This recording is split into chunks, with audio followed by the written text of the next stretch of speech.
안녕하십니까, 알림이 황희두입니다. 해외만 가면 늘 구설수 생기는 윤석열 대통령. 최근 네덜란드 측에 항의에 망신을 당했다는 소식이 전해지고 엄청난 비판이 이어졌는데요. 이후로 외교부는 세부사항 논의를 위한 소통의 일환이었다, 이렇게 해명했지만 보시다시피 논란의 불씨는 꺼지지 않고 있습니다. 이게 한두 번 일어난 일도 아니기 때문으로 보이고요. 심지어 반도체 외교에 민낯도 낱낱이 지적하는 보도가 나오고 있죠. 반도체 동맹을 했다며 대대적으로 언플하고 있지만 지금 아리백 문제부터 넘어야 할 산이 한둘이 아니란 거고요. 심지어 말은 저렇게 하는데 윤석열 정부는 오히려 재생에너지 사업을 축소하는 중 아닙니까? 특히 문재인 정부의 적폐라면서 태양광 등의 재생에너지 사업을 아예 짓밟아버리고 탈원전 기조를 폐기하고, 그래서 한국 기업 경쟁력에 악영향 주고 있다는 지적은 진작부터 나왔습니다. 심지어 이번에 네덜란드 가서 지정학적 위기, 기후변화 위기, 탄소 중립 이렇게 언급했지만 이 모든 건 윤석열 정부가 추진하는 정책들과 정반대로 가고 있고요.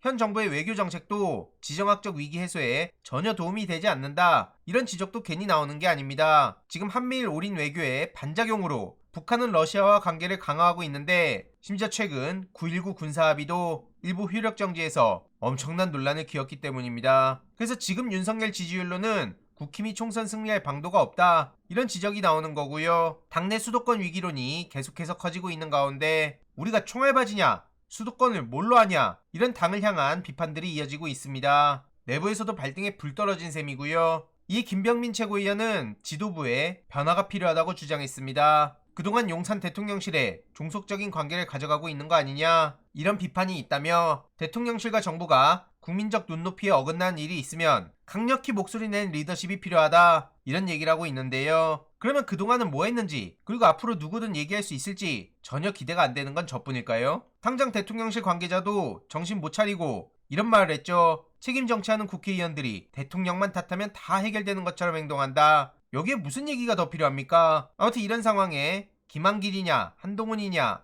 원희룡이냐, 이런 얘기들이 나오고 있고요. 이준석 씨는 김한길 위원장은 보수 정당의 특성을 이해하지 못하고 있을 거다, 특히 한동훈 장관은 김건희 특검에 대해서 단 한마디도 못할 텐데 어쩔 거냐, 이거고요. 실제로 여당 대혼란, 김건희 특검, 돌아온 윤석열 대통령이 진퇴양난에 처했다는 소식이 전해지고 있죠. 어제도 말씀드렸듯이 한동훈밖에 없다, 아니다, 그러다 탄핵당한다, 내부에서 이런 얘기까지 나오며 싸늘한 반응이 이어지고 있는데, 어쨌든 한동훈, 원희룡, 김한길로 압축됐다는 소식이 전해지고 있죠. 이런 와중에 국힘 공관위원장의 김병준, 대통령 비서실장의 김성태 씨가 내정됐다는 단독 보도가 나왔는데요. 우리가 아는 그 김병준 그리고 김성태, 이 두 사람이라고 합니다. 이러니 점점 더 코미디로 가고 있다, 이런 비판까지 나오는 거라 보고요. 마지막으로 국힘의 황당한 소식들을 접한 민주당 정청래 수석 최고위원의 발언으로 영상 마무리하도록 하겠습니다.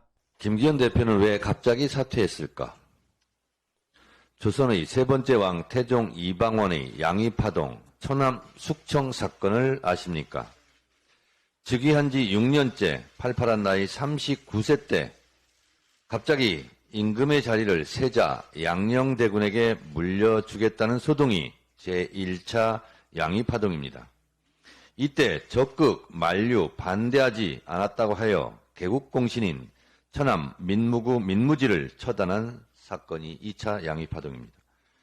외척 세력의 발호를 막고 세종이 안정적으로 왕권을 행사하기를 원했던 태종의 신모 원료가 있었겠다는 짐작은 하지만 비정한 권력게임 궁중암투가 이런 것이구나 하는 장면으로 사극에서 자주 연출되었습니다.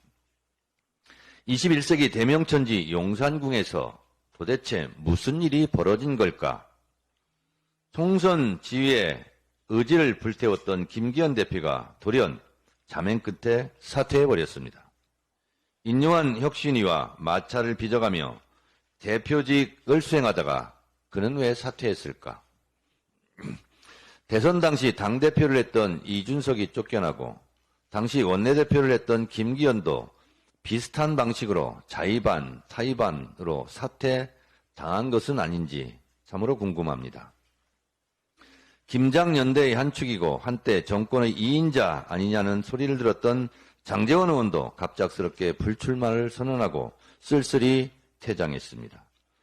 중앙일보 기사에 의하면 윤석열 정권 개국 공신들의 순환과 수모가 적나라하게 드러나 있습니다.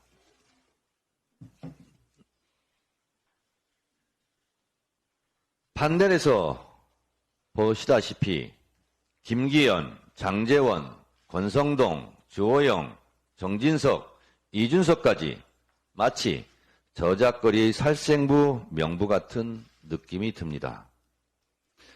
조선시대 태종은 왕권 강화하는 명분으로 개국공신들의 목을 쳤는데 윤석열 대통령은 도대체 개국공신들에게 왜 이러는 걸까? 정치인들은 못 믿겠고 후배 검사만 믿을만 한 건가? 박정희 시절처럼 국회도 검사 유정회를 만들 것인가? 중앙일보 기사처럼 결국 윤, 경로 부른 김기현, 이런 친윤 빈자리, 찐윤이 노린다라는 말이 사실일까?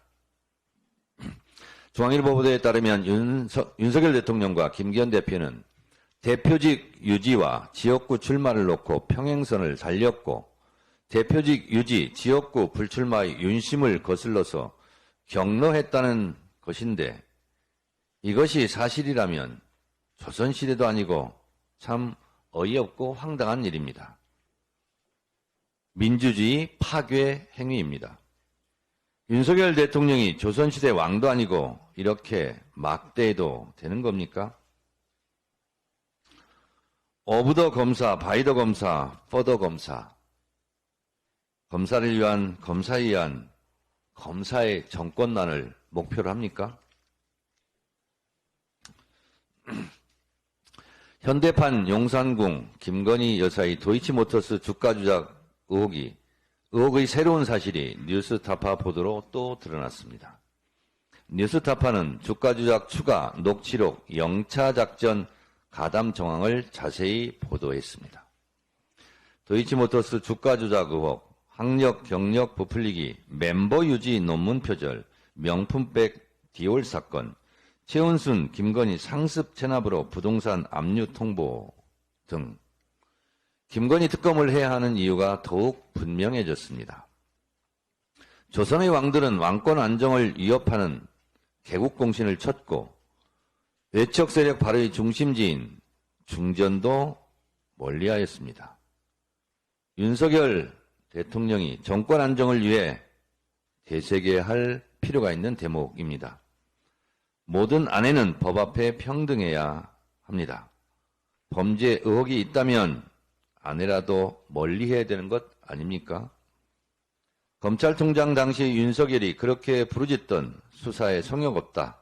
공정과 상식의 범위 안에 김건희 여사도 포함되어야 하는 것 아닙니까? 김건희 특검을 거부하면 국민적 저항과 윤 대통령에 대한 국민적 거부권이 행사될지도 모른다는 현실을 직시하시기 바랍니다.